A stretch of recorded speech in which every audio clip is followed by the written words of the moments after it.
Hello people, just a very quick bulletin today on misleading mischief from the CAC critics. I wouldn't like to say what drives them, but let's get some facts straight here.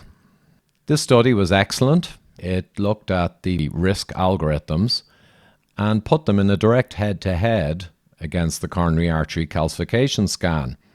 And if we look at the actual data, quite a lot of coronary vascular events or heart attacks occurred, but if we focus on the coronary events which were predicted by any technology, what we see is 19, the risk equation said they were high risk, and the calcification suggested low or medium. But in this case, that's fine, because if you're high risk by the algorithm, you got a problem to address. So that's okay. There were 118 where both the risk equation and the calcification score said high risk. That's great. People got the heads up. But what about these 76? They were low or medium in the risk equation, very ambiguous, and the calcification clearly showed they were high. And remember that these people did go on to have coronary events.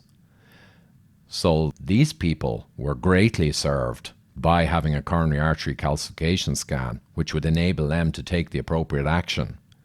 Let's look at a pie chart. The risk factor equations and the CAC predicted this proportion. Only the risk equation predicted these few, and only the coronary artery calcification, the CAC scan, predicted these. The people in the red segment matter. This proportion of all heart attacks is huge. They deserve more than guesses. And the red segment, if you scale it up to all heart attacks, you're talking about millions of people who are failed by the guesswork of the equations. And it's not just about whether they get treatment or not. The key point is that medications are only one small part of resolving the disease and preventing an event. So simply giving people medications will help somewhat.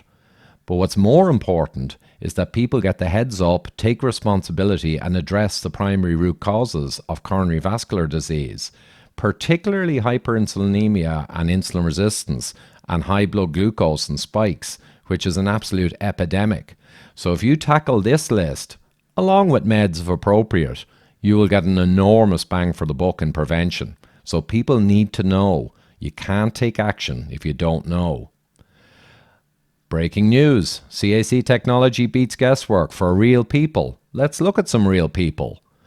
So here we have 60-year-old white man, good blood pressure, reasonable total cholesterol to HDL ratio. He comes up 5% 10-year risk in the calculator. What's that mean? Well, if he gets a calcium scan, he can find out if he's either 1% all the way up to 13% risk in the next 10 years. Big difference in how strong an action you're going to take depending on the result, but you can only know if you get a CAC scan. 55-year-old Hispanic man, blood pressure not too bad, ratio okay, 10% risk in the next 10 years. That's a guess. We have to scan these guys of this demographic and find out whether they're 3% or 28% risk. Last one, 75-year-old white male, good blood pressure, good ratio, 10% risk because of his age. But what risk is he really? Well, if we scan this person to find out, he could be 2% or 16%, depending on his CAC scan result. So that's what you need to actually find out where you stand and how hard you have to work. Not just whether you need meds, but how hard you have to work to fix those root causes before they take you out. This study was excellent. We see here different age ranges, and it shows the heart attack rate or risk in the 10 years. And naturally we see that the older people have a much higher risk. But there's a big problem here. There are many people down in the 50s with a low risk who are going to have a heart attack because they didn't get a CAC scan and get a heads up. That's tragic.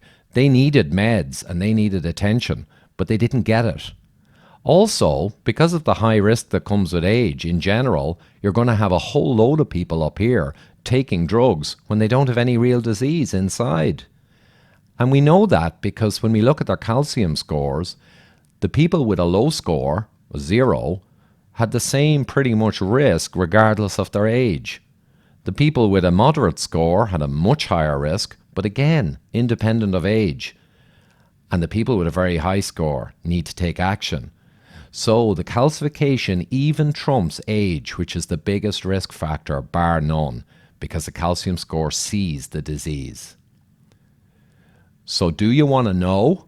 It's a choice, it's a right to know, but it's up to you if you want to express that right.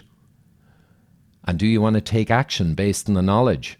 And take serious action if you have a high score, regardless of what the calculation says, because that's kind of guessing.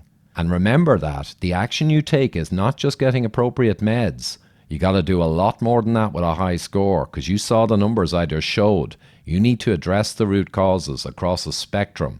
You never know which one is the primary one for you until you go after them.